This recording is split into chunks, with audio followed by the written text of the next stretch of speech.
Most people don't wake up in the morning and choose to feel unmotivated. They don't want to procrastinate, to scroll endlessly, to avoid responsibilities or neglect their potential. Yet they do. And when they do, society gives them one brutal label: lazy. But here's the truth. Psychology often reveals behind the surface. You are not lazy, you are lost. Laziness is one of the most overused and misunderstood labels in modern culture. It's a word we throw around casually, sometimes even cruelly, to describe people who seem to lack motivation, discipline, or drive. We say it about others. We say it about ourselves. But what if it's not true? What if laziness as we know it is a myth? According to Dr. Devon Price, a social psychologist and author of the groundbreaking book Laziness Does Not Exist, that's exactly the case. Laziness isn't a scientific diagnosis, it's a cultural judgment. It's a lens we use to interpret behavior we don't understand, often missing the deeper truth underneath. The people you think of as lazy are often the ones who have pushed themselves the hardest, and now they're paying the price. Devon Price, PhD. This statement reframes everything. Think about it. How many times have you looked at yourself, tired, uninspired, burnt out, and concluded that you're just being lazy? And how often has that label only made you feel worse, compounding your shame without offering any path forward? What Dr. Price reveals is both compassionate and revolutionary. What we call laziness is often a protective response, a psychological defense mechanism triggered by overwhelm, unprocessed trauma, chronic stress, fear of failure, a lack of meaningful direction, and burnout from years of overperforming. In other words, it's not that we're not trying, it's that we're running on empty. And instead of recognizing that exhaustion as valid, we condemn it as a moral failing. We mistake exhaustion for apathy. We confuse emotional paralysis with a lack of willpower. We interpret disconnection from meaning as laziness, when in reality, it's a soul crying out for clarity and care. And this isn't just about modern productivity culture, though that certainly plays a role. It's deeper. It's about how we were raised to equate our self-worth with output, our value with productivity, and our deservedness with performance. In that world, rest becomes suspicious. Stillness becomes guilt. And the moment we slow down, we fear being left behind or labeled lazy. But the truth is, laziness is not a defect. It's a signal. It tells us that something within us is misaligned, that we are tired, lost, overextended, or emotionally depleted. And the answer isn't to push harder or shame ourselves into action, it's to listen. Dr. Price's work invites us to replace the word lazy with better questions. What do I really need right now? What am I avoiding, and why does it feel so overwhelming? Where have I lost connection to meaning? Am I tired because I'm lazy, or because I've been carrying too much for too long? Most importantly, what if there's nothing wrong with me? Because maybe instead of being broken, you're just burnt out. Instead of being unmotivated, you're unseen and unsupported. Instead of being lazy, you're simply a human being who needs space, rest, and reconnection to purpose. We live in a culture that praises overwork and punishes rest. But as we begin to challenge that narrative, we can also begin to heal. We can stop measuring ourselves by impossible standards. We can stop internalizing shame for simply being tired. And we can start honoring the wisdom behind our resistance. You are not lazy. You are not weak. You are not failing. You are a person, navigating a complicated world, doing the best you can with what you've been given. And maybe, just maybe, it's time to give yourself the grace the world never did.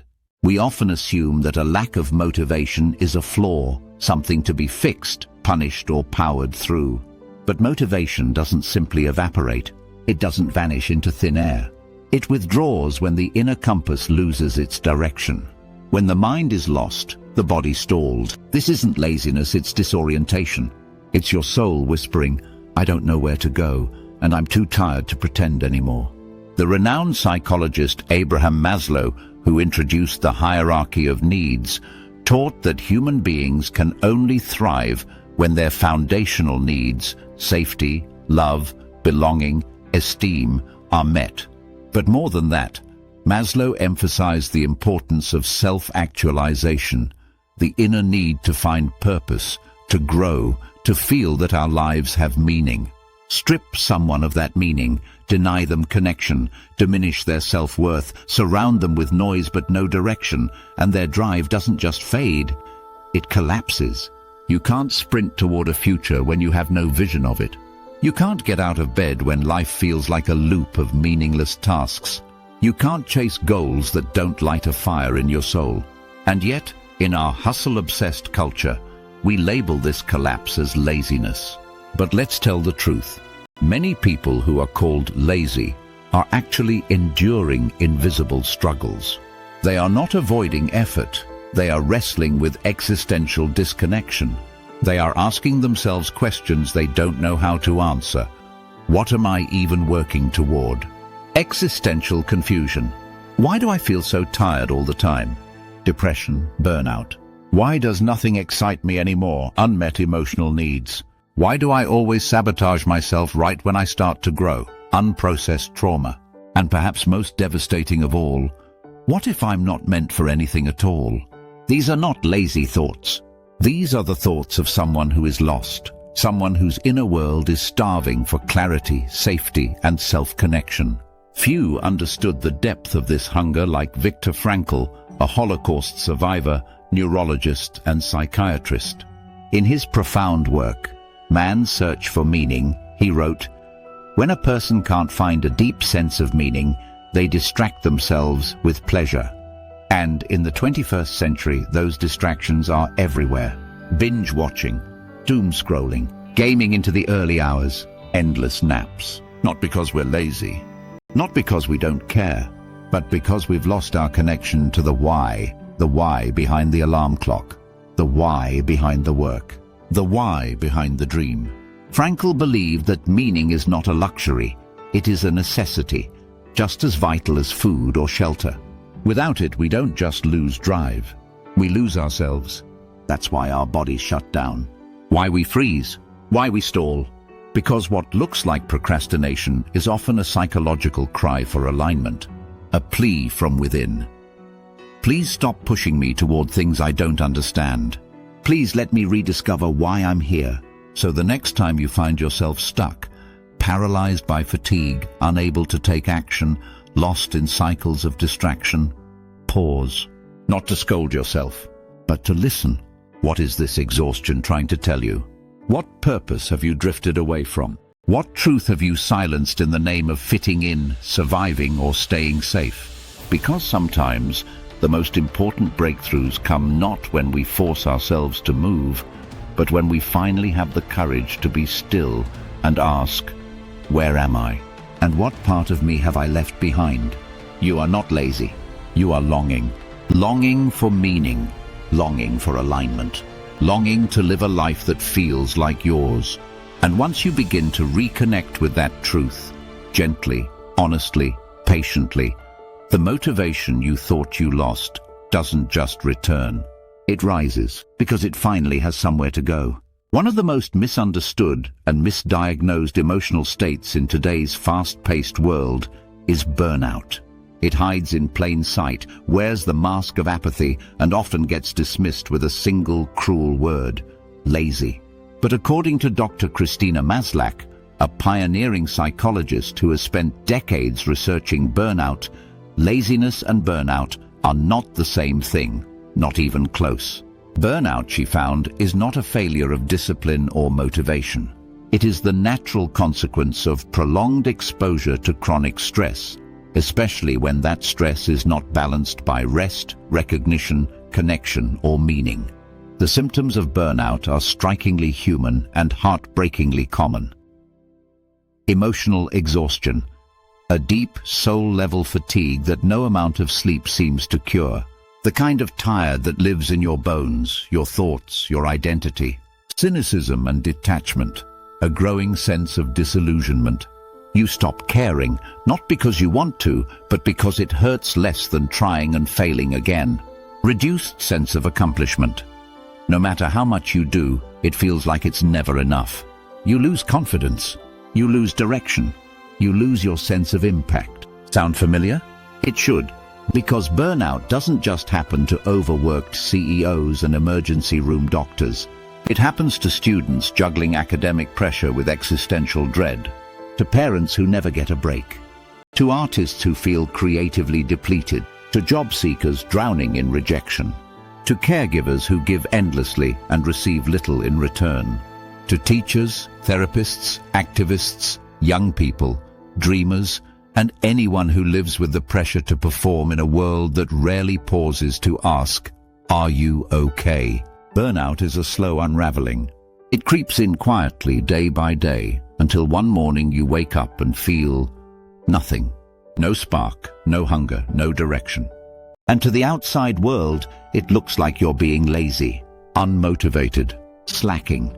But inside, you're just empty. Not because you're broken, not because you don't care, but because you've cared too much for too long without being refueled. Burnout is what happens when you give everything to a system, a relationship, a dream, or a role that doesn't give enough back. It's not the result of weakness. It's the result of prolonged strength, held for far too long without rest. If you're in this place right now, hear this. You are not lazy, you are depleted. And that is a human condition, not a moral failing. Burnout demands not more pressure, but more pause. Not more hustle, but more healing. Not more shame, but more self-compassion. Recovery doesn't begin with doing more. It begins with giving yourself permission to stop, to breathe, and to be. It begins by recognizing that your body and mind aren't betraying you. They're sending you a message. I need care. I need space. I need meaning again. In a world that glamorizes constant productivity, choosing rest is an act of rebellion and of survival. So the next time you feel lazy, look deeper. Ask yourself not, what's wrong with me? But what have I endured that no one saw? And what do I need that I've been afraid to ask for? Burnout doesn't make you lazy. It means you've been strong for too long without support. And it's time to heal. If you've been calling yourself lazy, if you've been silently judging your stillness, your procrastination, or your lack of motivation, pause for a moment. What if the story you've been telling yourself is wrong? What if you're not broken? You're just searching. And that searching isn't weakness. It's deeply, fundamentally human. It's a sign that something inside you is ready to shift, ready to be heard, ready to return home to a deeper truth. So, how do you begin to find your way back? Not to the person you used to be, but to the person you've always been, underneath the noise, beneath the masks. Here's how. Shift from shame to curiosity. Shame is heavy. It clouds your mind, hardens your heart, and shuts down self-exploration. It whispers, "You're lazy. You're not enough. What's wrong with you?" But curiosity is soft, open, alive. It gently asks, what am I really feeling underneath all of this? What needs have I been ignoring or denying? When did I start drifting away from what mattered to me? When you replace judgment with inquiry, you create space for healing. You begin to understand instead of condemn. You begin to reconnect instead of recoil. Self-compassion opens the door to insight. Shame slams it shut. Reconnect with meaning. Your motivation doesn't die, it hides. And it hides wherever your sense of purpose has been buried. As Viktor Frankl so beautifully put it, meaning isn't a luxury, it's a lifeline. It can be found in love, in work, and even in suffering, if that suffering is met with dignity and direction. So ask yourself, what gives me energy instead of draining it? What values feel most true to me right now? What would I pursue if I weren't so afraid of failing or being judged? Start small. What lights you up just a little? What makes you feel even 2% more alive? That spark is sacred. Follow it. Honor your energy cycles. You are not a machine. You are not meant to function at a constant speed, every day, all the time. You are cyclical, like nature. There are seasons to your energy, times to grow, times to rest, times to retreat and reflect. Rest is not laziness. It's intelligence, it's alignment, it's self-respect. So instead of forcing yourself into a pace that doesn't match your state, build your life around listening to your energy. Notice when you feel open, when you feel closed, when you need stillness, when you're ready to rise. Rhythm matters more than routine. Presence matters more than productivity. Start small, then sustain. Overwhelm is the enemy of action. The bigger the pressure, the deeper the paralysis. So don't aim to fix your life overnight. That's not real. That's not fair. Instead, pick one small act of alignment. A 5-minute walk. A handwritten note to yourself. A nourishing meal. A full, conscious breath. Writing one sentence in a journal. Making your bed as an act of self-respect. These acts may seem insignificant, but they matter, because small, meaningful action grounded in truth creates momentum. And momentum rooted in self-love becomes unstoppable. Start small, stay consistent, build slow, stay real. You're not failing, you're awakening. So the next time you catch yourself whispering, "Why can't I just get it together?" Pause, breathe. Don't attack yourself, listen to yourself. Ask not, "What's wrong with me?" Ask, "What's been hurting for so long that I stopped looking?" Ask, "What part of me needs gentleness right now?" Because what looks like avoidance is often a soul's quiet cry for reconnection. What feels like laziness is often your inner self saying, "Please, stop. You've been living out of alignment for too long."